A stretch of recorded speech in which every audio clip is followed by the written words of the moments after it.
Welcome to my reading corner.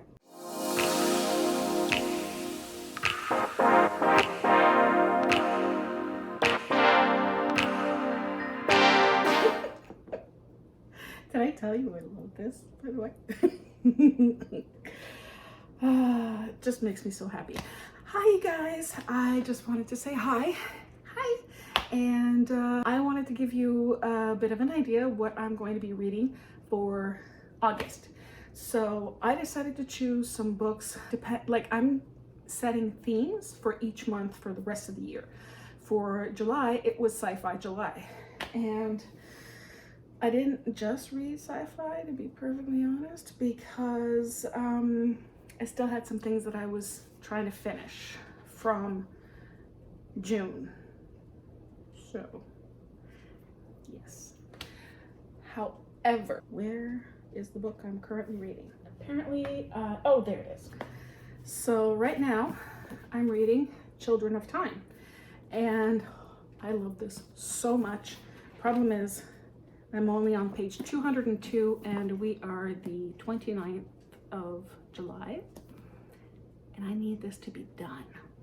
So at some point today, I need to cram and read a lot.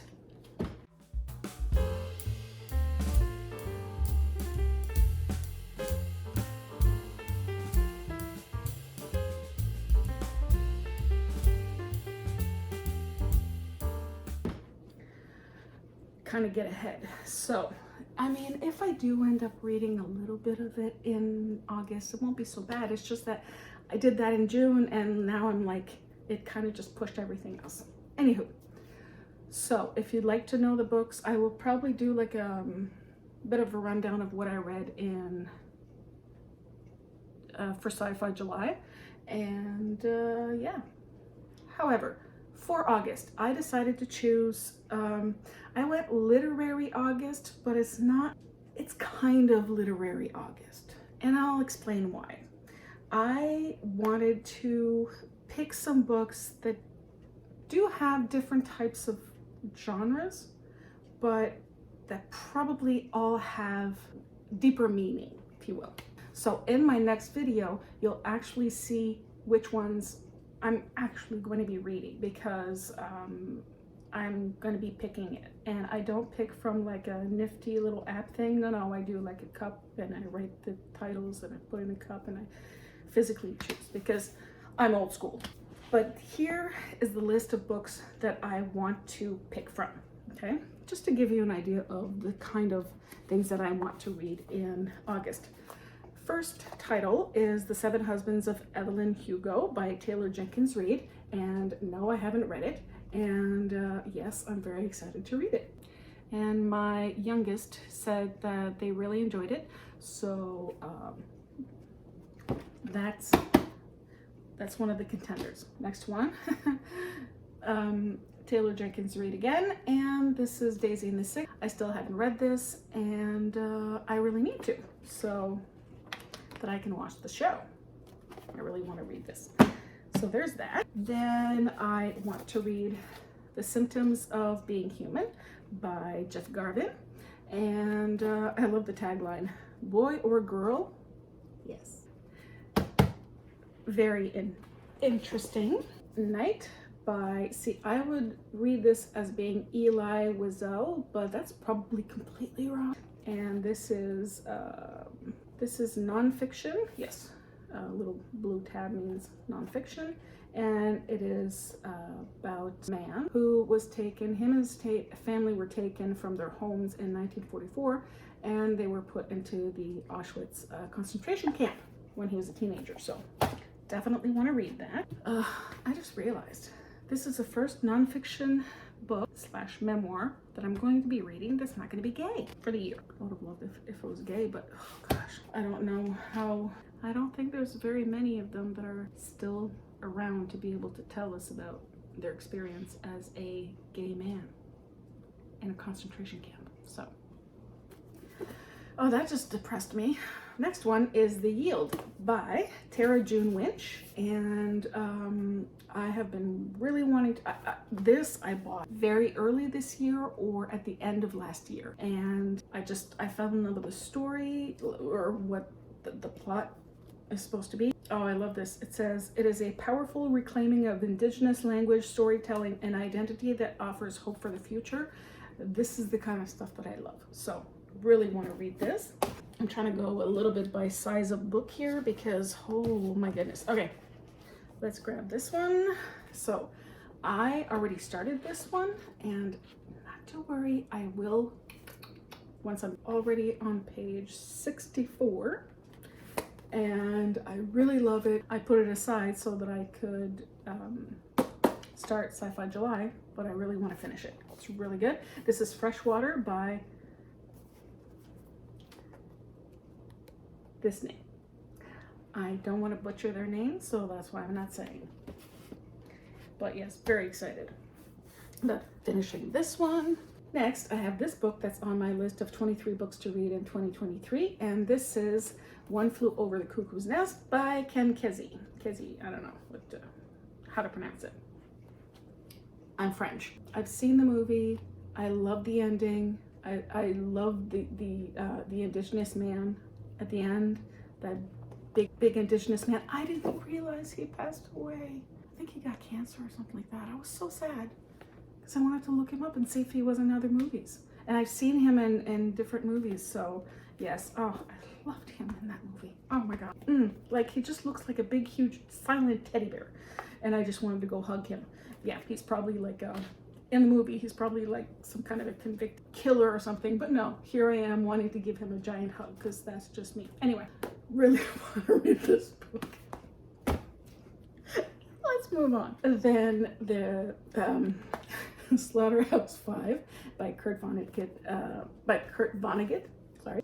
To be perfectly honest, when I first chose to read this book, I was very intimidated, but I really wanted to read the book because it's a great piece of literary fiction. However, I just looked a little bit in it, and it's really not a hard read. It's just, it's powerful. So very anti-war, and I love the sketch of Vonnegut right there. So cool. So yes, and this is another one that's on my 23 books in 2023. Yes, so this one. Oh, and Night as well. So if I can read like these three, I will have eliminated another 3 in my list. Okay, so yes, should have chosen this one before because it's so tiny. The Souls of Black Folk by W.E.B. Du Bois. And yes, that's how you pronounce that. Oh, whoops. There you go. Du Bois. So this is a nonfiction classic, and I really want to read it because once I've read this one, I'll be able to read. Of course I did that. I'll be able to read this massive break that I got. Oh gosh, I'm so excited to be able to read these. They touch me, and that's what I want. Like, I want a good cry, you know? Okay, I've already started The Song of Achilles. I read exactly 50%, and I quit because Patroclus, I don't know how to pronounce his name. Patroclus? Whatever. I don't know what to put emphasis on. Patroclus is pretty much nothing without Achilles. And I wish that he had a voice. I wish he'd been written with a voice, not one that just says Achilles. He doesn't exist if Achilles doesn't. So I find it very, very hard as a very independent woman who hasn't been in a relationship for the past 17 years. I find it very hard to read this like, I have no voice, I don't exist, I am nothing without this man. So gay or not, I don't like when people forget who they are. It is hard for me to read, but I want to finish it because I want the end. Apparently it makes everybody cry at the end, and I want to cry. I think I'm making this, quite clear that I want to cry. Then I want to read Anxious People by Frederick Bachman. This will be my very first, oh my goodness, that's a little sticker won't stay. Okay. It's supposed to be like kind of a literary, funny humor thing. So I just wanted to read it, and I also want to read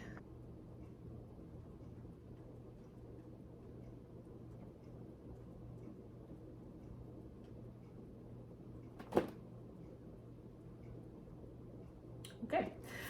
I thought I was going to look for a quote, but I didn't see anything that made much of a sense. Okay, somebody rubbing some kind of a pattern flower thing.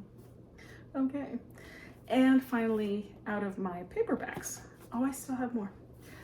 Yellowface by R.F. Kuang. I'm so looking forward to it, and I want to find a way of getting the hardback. You know, the one where when you take the dust jacket, you have the original manuscript that's mentioned in here. I am so excited to read this. You have no idea. So very, very happy about this. And then in the hardcovers, or the books that I have in hardcover, I mean, I have to read this book. Oh my gosh, I'm so excited to read this book.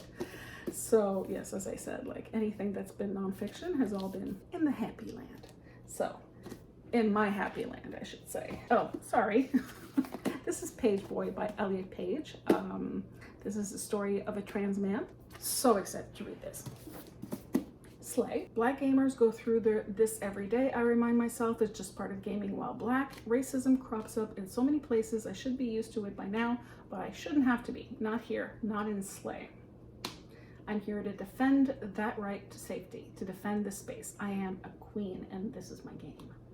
Slay by, oh, Brittany Morris. I was gonna say Taylor. I was thinking about somebody else. Anyway, oh, I think I was, yeah, no, I don't know who I was thinking about. But anyway, yes, about gamers, and I'm so excited to read this. I picked it up as a recommendation by Reads with Rachel, and I am so excited to read it. I literally just flipped through like a little bit when I first got the book. By day, I'm an honors student at Jefferson Academy. At night, I turn into the Nubian goddess most people know as Emerald. I was like, okay, that's yep, that's for me. And it's a pink book. I'm so excited. Okay. Doesn't take me much. Next, speaking of gaming, Tomorrow and Tomorrow and Tomorrow by Gabrielle Zevin. I don't know. I've heard it pronounced both ways. Very excited to read this. And yeah, it was 2022's Book of the Year.